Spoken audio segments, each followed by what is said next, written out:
Hello guys, welcome to my YouTube channel. It's me Sanhita. ఏంటి ఎక్కడికో వెళ్తుంది ఏంటా అని చూస్తున్నారా? పెద్ద ప్లానే వేశానండు. January 1st ట్రిప్ వేయాల్సిందే. సో అందుకే భద్రాద్రి కొత్తగూడెం నుంచి అన్నపరెడ్డిపల్లి 35 కిలోమీటర్స్.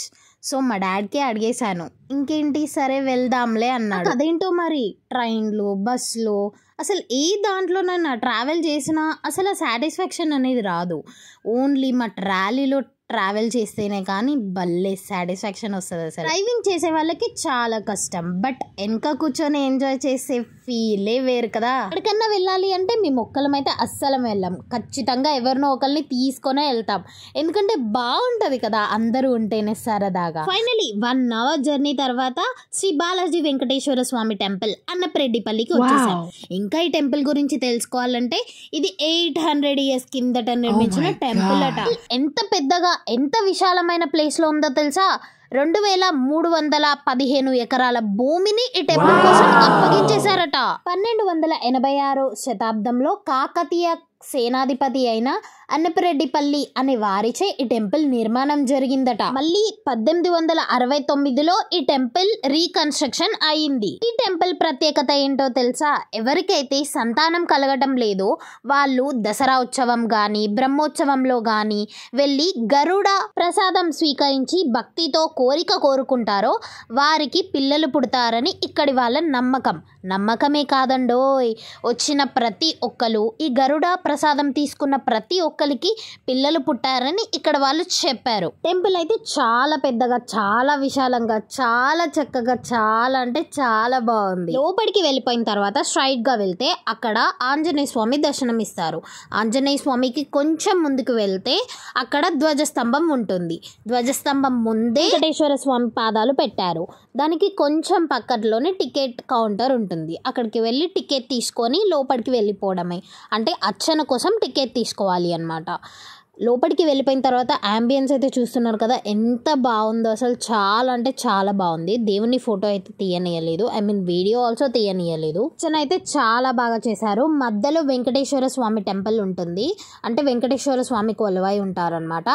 ఇటు సైడ్ గోదాదేవి ఉంటారు అండ్ అటు సైడ్ ఏమో అలివేలు మంగతాయారు అమ్మవారు అయితే ఉంటారు. అర్చన అయిపోయిన తర్వాత ప్రసాదం అయితే పెట్టారండి. చాలా ప్రసాదం పెట్టారు. పులిహోర ఎంత బాగుంది అంటే పులిహోర వావా తింటా అంటే తినాలనిపించింది. కానీ అప్పటికే మేము 12:30కి ఏమో ఎంట్రీ ఇచ్చాం కాబట్టి ప్రసాదం అయిపోయింది. మళ్ళీ అడగలేకపోయాను అనమాట. కొంచెం సేపు కూర్చొని ఇంకా బయటికి వచ్చేసాము. ఇంకా నెక్స్ట్ టెంపుల్ విజిట్ అవ్వాలి, ఎందుకంటే 1 o'clockకి ఆ టెంపుల్ అనేది క్లోజ్ చేస్తారనమాట. కొంచెం ముందుకు వచ్చేసి మళ్ళీ అదే స్ట్రైట్ వేలో వెళ్తూ ఉంటే మనకు ఆ టెంపుల్ అనేది వచ్చేసిద్ది అనమాట. ఏంటా టెంపుల్ అనుకుంటున్నారా? అన్నపరెడ్డిపల్లి శివాలయం అన్నమాట. ఈ టెంపుల్ చూడాలంటే శివరాత్రి రోజే రావాలండి. చాలా అద్భుతంగా డెకరేషన్ చేస్తారు. అసలు ఎంత బాగుంటుంది అంటే అంత బాగుంటుంది. అయితే కాలు పెట్టే సందు ఉండదు అస్సలు. ఇదే ఫస్ట్ టైం అండో రావడం. ఇంతకుముందు మా మమ్మీ వాళ్ళు అయితే వెళ్ళారట, అంటే సేవకి వెళ్తారు. పదండి చూసేద్దాం టెంపుల్ ఎంత అద్భుతంగా ఉందో, ఎంత బాగుందో, అసలు ఏమేమి ఉన్నాయి టెంపుల్లో అని. చూడండి, టెంపుల్ లోపలికి వెళ్తూ ఉండగానే నందివారు కనబడ్డారు. వా ఎంత పెద్దగా ఉన్నారో. అండ్ ఇటు సైడ్ చూసేసరికి హనుమంతుడి విగ్రహం ఎంత పెద్దగా ఉందో. అండ్ మళ్ళీ ఇటు సైడ్కి వచ్చేసరికి శివుడు పార్వతి విగ్రహం. అబాబాబాబాబాబా ఏమన్నా బాగుందా? ఎక్కడ చూడు విగ్రహాలే అండి. లోపలికి వెళ్ళిపోయాము. ముందైతే శివుడి దర్శనం చేసుకొని దాని తర్వాత అలా ఒక రౌండ్ వేసుకొని వద్దామని. చూడండి నంది ఎంత పెద్దగా ఉన్నారో. Oh my God. ఇంకా నంది ముందే తులసమ్మ వారు ఉన్నారనమాట, అంటే తులసికోట కట్టించారనమాట. ఎంత బాగుందో కదా. అలా మన ఇంట్లో కూడా ఉంటే చాలా బాగుంటుంది. అలానే వే ఉంటుంది స్పెషల్ దర్శనం అని. ఇంకా లోపలికి వెళ్ళిపోయాం. లోపలికి వెళ్ళిపోయిన తర్వాత కూడా నంది ఉన్నారు, ఇంకో నంది ఉన్నారు అనమాట. ఇంకా అక్కడైతే వీడియో తీయనియలేదు. ఇంకా బయటకు వచ్చేసాము దర్శనం చేసుకొని. పూజ కూడా చాలా అద్భుతంగా చేశారు, అసలు చాలా మంచిగా అనిపించింది.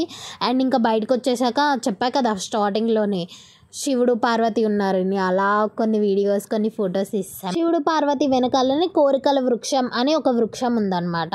ఒక చిట్టి తీసుకొని కోరిక రాసి ఆ వృక్షానికి కడితే కోరిక నెరవేరుతుంది అనేసి అక్కడ వారు నమ్ముతారట. అక్కడ ఉన్న అయ్యవార్లు మాకు చెప్పారు. సో అందుకే మేము కూడా కట్టామన్నమాట. యాక్చువల్గా దేవుడికి తెలుసు ఎవరికి ఏమి ఇవ్వాలి అని, బట్ ఇట్లాంటివి కొన్ని చూసినప్పుడు అనిపిస్తుంది, రాస్తే పోయేదేముందిలే అనిపిస్తుంది. నేను కూడా రాసేసాను అనమాట. నేనే కాదు మాతో వచ్చిన వాళ్ళందరూ కూడా రాశారు. అండ్ మా మమ్మీ కూడా, తెలుసు కదా ఏ మదర్ అయినా వాళ్ళ పిల్లల గురించే కోరుకుంటుంది ఖచ్చితంగా. యాక్చువల్గా నేను ఒక పని చేద్దాం అనుకున్నాను. మా మమ్మీ చిట్టి ఎక్కడ కట్టిందో చూసి అసలు అందులో ఏం రాసిందో చూద్దాం అనుకున్నాను.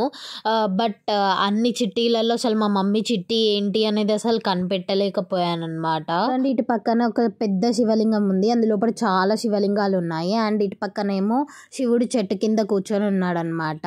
చాలా ఋషులు కూడా ఉన్నారు అనమాట. అండ్ నెక్స్ట్ ఇక్కడ బ్యాక్ సైడ్ లో కన్నయ్య ఉన్నారనమాట.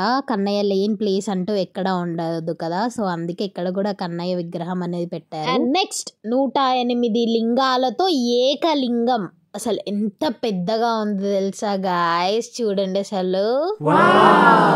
శివలింగం లోపల గర్భగుడికి ఆనుకొని ఉందన్నమాట. ఎక్కడైతే బయట శివలింగం ఉన్నారో అక్కడ లోపల శివలింగం గర్భగుడి ఉంది అనమాట. అండ్ నెక్స్ట్ పక్కనే శివుడు త్రిశూలం పట్టుకొని గంభీర రూపంలో ఉన్నారనమాట. చాలా బాగుంది చూడడానికి, అయితే చాలా హైట్ లో ఉంది. అండ్ అటు పక్కన ఇంకో శివలింగం ఉంది, శివలింగం ముందే శివుడు విగ్రహం ఉందన్నమాట. అక్కడ నుంచి వాటర్ వస్తాయని అయితే చెప్పారు. అండ్ ఇంకొంచెం ముందుకు వెళ్తే ఒక చిన్న కోనేరు ఉంది గాయస్, వాన లేనందువలన అక్కడ వాటర్ అనేది లేవన్నమాట. మ్యాక్స్ శివరాత్రి రోజు వరకు ఏర్పాటు చేస్తానని అయితే చెప్పారు. అండ్ ఇక్కడ చూడండి మధ్యలో శివుడు ఉన్నారు, 4 సైడ్స్ నందులు ఉన్నారనమాట.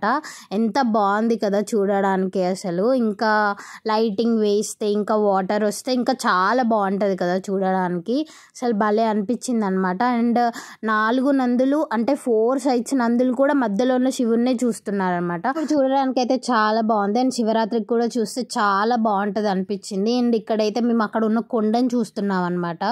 వ్యూ అయితే చాలా అంటే చాలా బాగుంది, చాలా ప్రశాంతంగా, ప్యూర్ ఆక్సిజన్ అనమాట. అండ్ లాస్ట్ లో ఇంకా హనుమంతుని దర్శనం చేసేసుకున్నాము, ఇంకా బయటకు వచ్చేసాము, ఇంకా బయలుదేరిపోయాము. ఎందుకు ఇక్కడ ప్లేస్ సర్చ్ చేస్తున్నాం అనమాట, ఎక్కడన్నా నీడ ఉంటుందో కూర్చొని తినడానికి అని. మేము మార్నింగే పులిహోర చేసుకొని వచ్చాము, సో అదే అందరం తినేసామన్నమాట. And return to Kothagudem. Guys మీరు కూడా అన్నపరెడ్డిపల్లి దగ్గరలో ఉంటే ఖచ్చితంగా ఈ టెంపుల్ విజిట్ చేయండి. నెక్స్ట్ వ్లాగ్ లో మళ్ళీ కలుద్దాం గాయస్. చెప్పడం మర్చిపోయా, లైక్ చేసి సబ్స్క్రైబ్.